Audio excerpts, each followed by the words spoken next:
on a eu droit à un très beau week-end de vélo sur la chaîne L'équipe avec 3 belles courses et des Français qui brillent. À l'image de Paul Sexas sur la Faune Ardèche Classique, il était attendu, il a répondu présent, Juju, et avec la manière. Il a fait très forte impression, Paul Sexas, qui a remporté en solitaire donc la Faune Ardèche Classique. Il décroche à 19 ans sa deuxième victoire professionnelle, une semaine après s'être imposé au terme de la deuxième étape du Tour de l'Algarve. Le grand espoir de Décathlon CMA-CGM s'est échappé là à plus de 40 km de l'arrivée, juste après avoir bu un petit coup. Il va déposer gentiment mais sûrement son poursuivant Matteo Jorgensen qui a effectué sa course de rentrée. Sexas remporte son premier succès professionnel sur les routes françaises après, avec près de 2 minutes d'avance sur ses poursuivants, Yann Christen ou encore Lenny Martinez. Avec ce numéro de soliste, Sexas a accompli le deuxième plus long succès en solitaire de l'histoire de la course ardéchoise, s'il vous plaît. Et dans les prochains jours, il prendra la direction de l'Italie pour disputer l'Estrade Bianche le 7 mars, sa première course de niveau World Tour de la saison. Et il fera face à qui? À Tadej Pogacar, qui fera sa grande rentrée. On a déjà hâte d'y être. Nous, on va écouter le prodige français au micro de Charles-Antoine Nora après la course. C'était incroyable, j'avais des sensations de dingue. Toute la journée, j'étais vraiment bien. Dans les montées, je faisais le minimum d'efforts. C'est pas un travail seul, c'est toute l'équipe. Voilà, on a fait un stage qui était très dur en Sierra Nevada. Mon entraîneur m'a préparé parfaitement. L'hiver s'est très bien passé, donc ça m'a permis de passer un bon cap. Et voilà, aujourd'hui encore, je le valide. Je sens que je monte encore en puissance. Je me sens vraiment très bien. Et voilà, après, c'est aussi le boulot de l'équipe qui paie. C'est pas seulement un coureur, c'est toute une équipe derrière. Et c'est ça qu'il faut voir.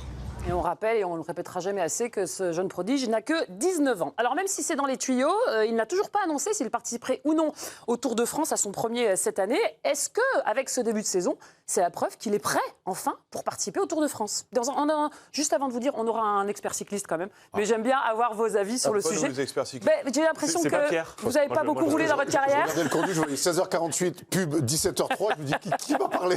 T'inquiète pas, on aura Pierre Roland dans un instant. Mais c'est toujours bien d'avoir vos avis, surtout qu'ils sont de plus en plus éclairés sur le sujet. Mon Pierrot. Écoute, ma Française, je pense que oui, moi j'en ai marre un petit peu qu'on nous dise tout le temps, ouais, faut le préparer, il faut être conditionné. Enfin, c'est un gamin qui est largement à l'heure par rapport à ses objectifs. On avance.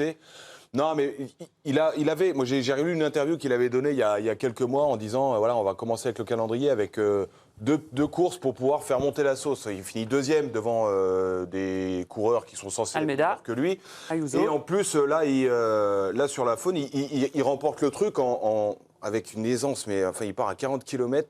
Tout le monde était impressionné, en fait. Il y a Lenny Martinez et les autres qui commençaient à discuter en disant c'est quoi ce qui se passe là, en fait il est pas fait comme nous. Donc évidemment qu'on peut se dire qu'il est peut-être trop jeune, qu'il faut aller step by step et tout ça.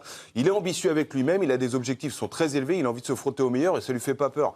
Maintenant, moi je vois pas où est-ce que tu vas acquérir de l'expérience si t'attends pour faire le Tour de France alors que physiquement et mentalement t'es prêt.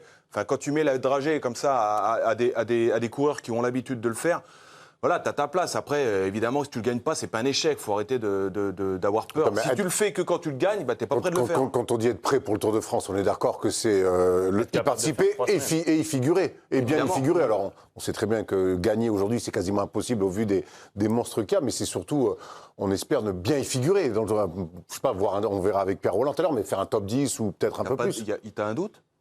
Non, moi, oui, Pierre. Pourquoi? Parce que ça sera la première fois, si je ne m'abuse, qu'il fait 3 semaines de compétition. Qu'il sera aligné face à des cadors du cyclisme mondial. Pogacar, Wout van Aert, comment il s'appelle, Vingegaard. Et moi, T'en as 7 autres derrière. Oui, mais ce que je veux te dire, c'est que pour moi, il y a plusieurs questions à se poser. La première, elle est d'ordre purement physique. On sait que le cyclisme, il y a des choses qui sont purement techniques. Combien de temps il est capable de rester dans la zone 3, l'aérobie, l'anaérobie, le lactique qu'il va développer, combien de temps il est capable de rester dans un pic d'effort, combien de watts il est capable de développer. Il n'a que 19 ans, donc ça veut dire que est-ce que son corps est déjà au maximum? Je ne le pense pas, c'est-à-dire qu'il peut continuer à progresser, développer encore plus de puissance sur une distance et sur un temps plus long. Ça va être aussi de savoir si, si les personnes qui l'entourent, son équipe, sont capables de suivre le rythme imposé par les grosses écuries. Le projet est fait autour de lui, Hugo. Mais que le projet soit fait autour de lui. Si UAE, en bas de l'Alpe d'Huez, il décide de mettre la marche avant et que derrière tout le monde pète comme des pop-corn, tu peux avoir toute l'ambition et être prêt comme tu veux. Mais c'est quoi l'ambition? Non, mais t'es pas tout seul à pédaler. Hugo, Pour moi, t'es pas tout j'ai seul à pédaler. l'impression, avec ma connaissance du vélo tout à fait relative, il y a deux manières, j'ai l'impression, de faire un Tour de France. C'est jouer le général. Donc tu veux être bien placé ou gagner des étapes. Donc j'imagine ce qui serait déjà pas mal. J'imagine, tu vois, quand on dit bien y figurer, c'était comment? Et c'est pour ça que ça va être intéressant de lui demander à Pierre Roland, ça va être lui dire, est-ce que tu veux jouer un top 10 au général? Pas la même gestion. Est-ce que tu veux te dire, je veux gagner deux étapes? Vous voulez qu'on demande à 19 ans, ça me paraît peut-être un peu beaucoup pour un premier Tour de France, je sais pas. On rappelle qu'il a toujours pas annoncé qu'il le ferait cette année, en tout cas. Nous, on espère, mais il n'a pas dit. Qu'il va le faire. C'est dans les tuyaux, mais c'est pas officiel. On va appeler notre expert cyclisme, même si vous étiez très bon sur le sujet, messieurs. Pierre Roland, ça va? Ils n'ont pas dit trop de saucisses ou il faut corriger le tir tout de suite? Ils sont très bons, ils s'améliorent de semaine en semaine, comme Paul Sexas. Bon, est-ce qu'il est prêt, ton chouchou et notre cycliste préféré en ce moment, Paul Sexas, pour le Tour de France avec le début de saison qu'il vient de nous montrer, ou piano et pas encore pour toi? Très clairement, Paul Sexas, il a le niveau pour faire le Tour, il a le niveau pour gagner des étapes et pour bien figurer au classement général du Tour dès cette année 2026. Mais est-ce que c'est judicieux de l'envoyer dès cette année? De mon avis, je ne pense pas. Je pense qu'il faudrait mieux construire un programme, qu'il l'amène gentiment au Tour d'Espagne, qu'il joue la gagne au Tour d'Espagne, un grand tour de 3 semaines pour les moins avertis, donc le même format que le Tour de France. Et sur ce Tour d'Espagne, il va apprendre le métier de leader, le métier d'un coureur qui joue le classement général avec toutes les contraintes qui peut en découdre, c'est-à-dire la pression, les médias, les sollicitations du public, le protocole, la pression des sponsors et autres. Tout ça, ce serait judicieux de lui faire apprendre un petit peu plus loin que la pression et la grosse machine qu'est le Tour de France. Pour toi, le Tour de France, clairement, c'est une marche trop haute pour lui, pour l'instant, à 19 ans, et il s'y casserait les dents forcément? Non, il peut très bien aller au Tour cette année, que tout se passe à merveille. Mais Paul Sexas, on doit l'amener au Tour de France au bon moment. C'est comme, c'est dommage que Brahim n'est pas là, mais c'est comme un boxeur à qui on va envoyer trop tôt sur un match trop gros pour lui. Peut-être potentiellement il peut gagner, peut-être il peut avoir un mauvais coup et que ça soit compliqué de se relever. Donc il faut mieux l'amener étape par étape. Il n'a que 19 ans, c'est très précoce. On rappelle que le vélo, ça reste un sport de maturité. Il est né en 2006, ça ne nous rajeunit pas. Ouais. On dit plus sur toi que sur lui quand même. Non, mais en plus, pour avoir regardé les derniers participants de 19 ans au Tour de France, ça n'existe pas. Il n'est pas comme les autres, il faut arrêter de le comparer. En fait, même la pression. C'est pas 21 ans, tu vois, c'est encore plus jeune. Pierre nous parle de pression. Honnêtement, la faculté qu'il a, ça glisse. Mais le Tour de France, c'est autre chose. Pierre, on parle de grand tour. On parle de grand tour. Moi, la question que j'aimerais poser, c'est on ne veut pas trop vite le propulser. J'aime bien ton analogie avec la boxe, parce qu'on sait qu'en boxe, au tout début d'une carrière, si tu choisis mal tes combats, ça change complètement le cours de ta carrière si tu perds trop tôt. Qu'est-ce que risque Paul Sexas en faisant un Tour de France trop tôt? Qu'est-ce qu'il risque vraiment?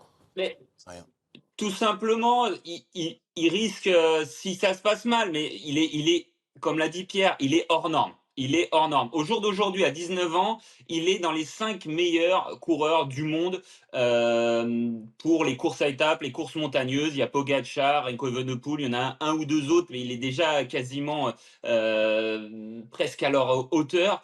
Mais c'est un diamant pur et il faut le polir doucement, gentiment. Il faut le protéger, lui construire un vrai plan de carrière. Il faut surtout pas se précipiter. Si on loupe Paul Sexas aujourd'hui, si on loupe Paul Sexas comme l'élu au vainqueur, comme français et vainqueur du Tour de France, si on le loupe.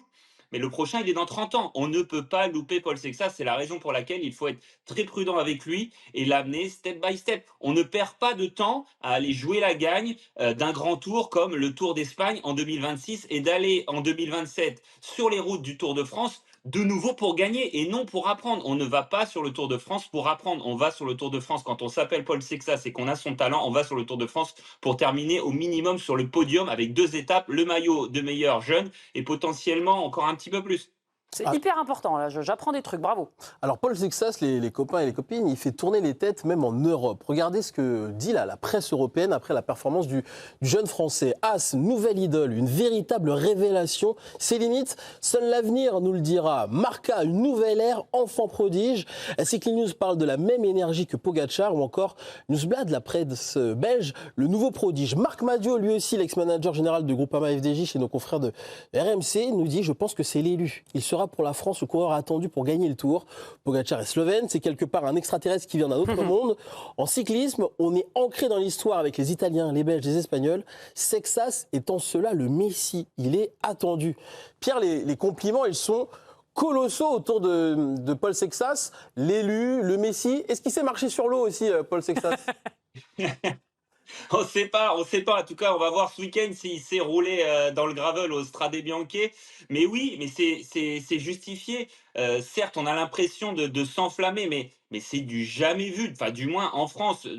Moi, depuis que je pratique le vélo, que je suis le vélo depuis quelques années quand même, on n'a jamais vu ça. On n'a jamais vu ça. Et Paul Sexas, il va pas seulement affoler la planète vélo, il va affoler tous les suiveurs du sport en général, comme un Fourcade, un Manoudou, un Nadal dans le tennis. Enfin, ça va être une icône du sport, vraiment. Ça va pas être juste un cycliste. Beaucoup les comparaisons. Pierre Bouby. Pierre, là, sur la course, la faune, là, il fait 40 bornes tout seul. Et j'écoutais, j'avais lu que Lenny Martinez disait qu'en fait, même en anticipant, en étant en équipe à 2, 3, ils n'arrivaient pas à le rattraper. Qu'est-ce qui fait c'est de la puissance, c'est la morphologie avec l'aérodynamisme? C'est quoi qui fait la différence chez lui? Il a été béni des dieux, Pierre.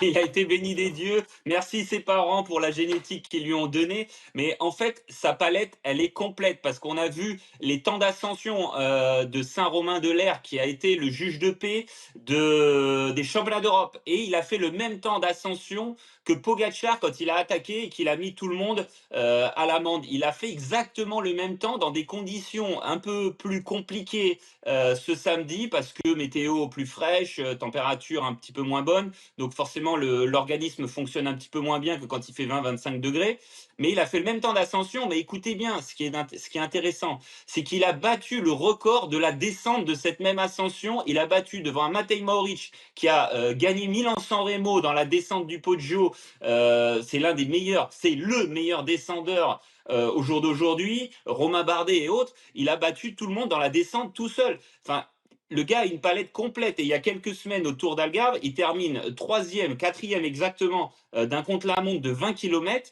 derrière un Ghana à seulement quelques secondes d'un Filippo Ganna qui est ce qui se fait de mieux avec Remco Evenepoel dans le contre-la-montre. Donc c'est vraiment le coureur un peu ultime. Il est bon partout.